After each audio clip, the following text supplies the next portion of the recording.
ગઈકાલે રાત્રે જે કંઈ પણ થયું એના પછી કિંજલ મારી સાથે વાત કરશે કે નહીં? જે રીતે રડતી હતી, જે રીતે એણે મને અને ઉત્કર્ષને ત્યાંથી ચાલ્યા જવા માટે કહ્યું, મને લાગે છે કે મારી હકીકત જાણીને એને બહુ જ દુઃખ થયું છે. અને હકીકત પણ એ જ તો છે, મેં પણ એની સાથે વિશ્વાસઘાત કર્યો. મને લાગે છે કે મારે એને જઈને આખી વાત કહી દેવી જોઈએ. એને કહી દેવું જોઈએ કે જે પણ થઈ ગયું એ ભૂતકાળ હતો.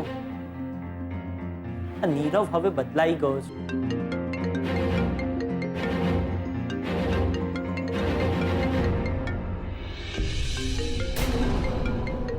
ઉત્કર્ષ, કાલે જે કંઈ પણ થયું એ ઓછું છે તો અત્યારે પાછો મને ફોન કરી રહ્યો છે.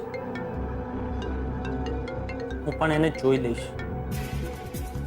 હા બોલ, હજી કઈ બોલવાનું બાકી છે તારે? કેવું છે કઈ તો કહી દે. અરે જેટલી આગ તારે લગાડવી હતી એટલી તું ઓલરેડી લગાવી ચૂક્યો છે.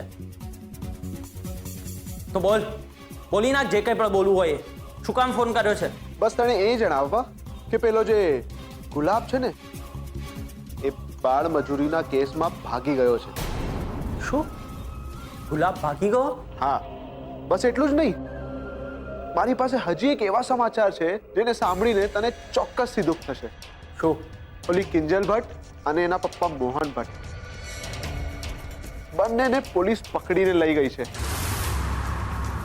બંને પોલીસ સ્ટેશનની હવા ખાઈ રહ્યા છે, અને એ પણ ઇન્સ્પેક્ટર શર્માના રાજમાં.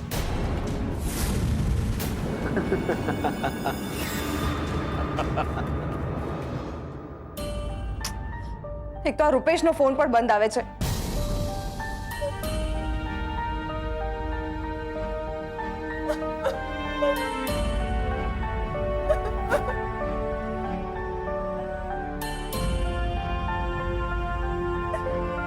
મમ્મી, રડ નહીં. એક તો આ રૂપેશનો ફોન પણ બંધ જ આવતો હોય છે જ્યારે હોય ત્યારે. એ બધું જવા દે ને સેચા. ચાલ ને આપણે હમણાં ને હમણાં જ પોલીસ ચોકીએ જઈએ. ખબર નહીં એ લોકો કિંજલ અને તારા પપ્પાની સાથે કેવો વ્યવહાર કરતા હશે. મમ્મી કેવી વાત કરે છે તું? તને શું લાગે છે કે આપણે પોલીસ સ્ટેશન જઈશું અને એ લોકો સામે આપણને માવા મીઠાઈ ખવડાવશે? એકવાર રૂપેશની સાથે વાત થઈ જવા દે એટલે ખબર પડે કે આપણે આગળ શું કરવું જોઈએ. અરે પણ ફોન તો રસ્તામાંથી પણ થઈ શકે છે ને. ચાલ તું રસ્તામાંથી ફોન કરજે. ના મમ્મી, બની શકે કે આપણે પોલીસ સ્ટેશન જતા રહીએ અને ગુલાબ અહીંયા આવી જાય તો? કોને ખબર, એનું મન બદલાઈ જાય અને એ પાછો ઘરે આવી જાય. હવે ગુલાબ પાછો આવે ન આવે, પણ આપણે પોલીસ સ્ટેશન જઈએ અને પેલો શર્મા આપણને ઊંધા જતા સવાલ કરીને ત્યાં જ બેસાડી દે તો? એના કરતા મમ્મી સમજ, આપણે અહીં જ રહીને પપ્પા અને કિંજલને છોડાવવા માટે સારા વકીલની સાથે વાત કરીએ, રૂપેશની સલાહ લઈએ. એટલા માટે આપણું અહીં રહેવું ફરજિયાત છે.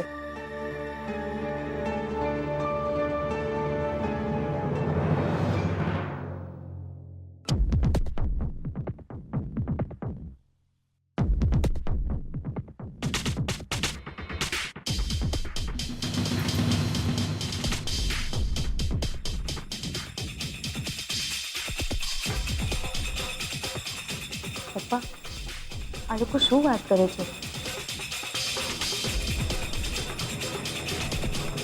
કાંઈ સમજાતું નથી.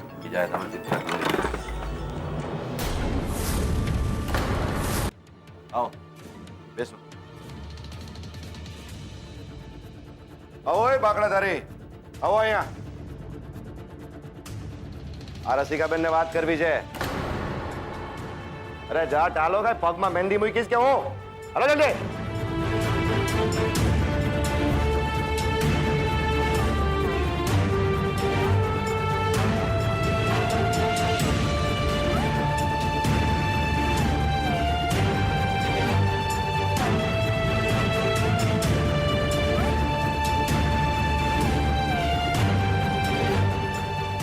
શું પડી ગયું તને આ બધું કરીને? હા, તને મેં એટલું જ કીધું તું કે એક વખત, ફક્ત એક વખત મને ગુલાબની સાથે વાત કરવા દે.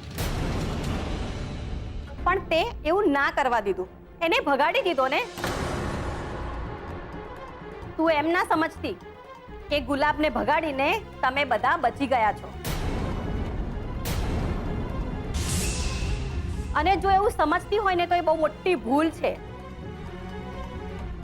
કેમ કે આ ગુનો બાળ મજૂરીના ગુના કરતા પણ ગંભીર ગુનો છે. હવે બોલીશ કે આ બધું કર્યું કેમ? હું સાચું કહી રહી છું. મેં ગુલાબને નથી બગાડ્યો. એ પોતાની મરજીથી ચાલ્યો ગયો છે. અને ઇન્સ્પેક્ટર શર્મા, મેં તમને પેલી ચિઠ્ઠી પણ બતાવી હતી ને. આ તો મેં તને કીધું તું ને કે એ ચિઠ્ઠી એને જ લખી છે, એની હું ગેરંટી? ઠીક છે, તો આપણે એક કામ કરીએ.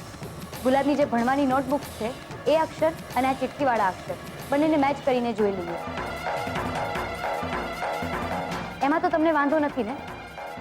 પછી તો તમે માની લેશો ને કે આ ચિઠ્ઠી ગુલાબે જ લખી છે. જગદંબા બહુ બુદ્ધિશાળી હો, ખરેખર. એ બધી નોટબુક એની છે, એની હું ગેરંટી? ના ના, એ કઈ ગેરંટી છે તમારી પાસે? નહીં ને?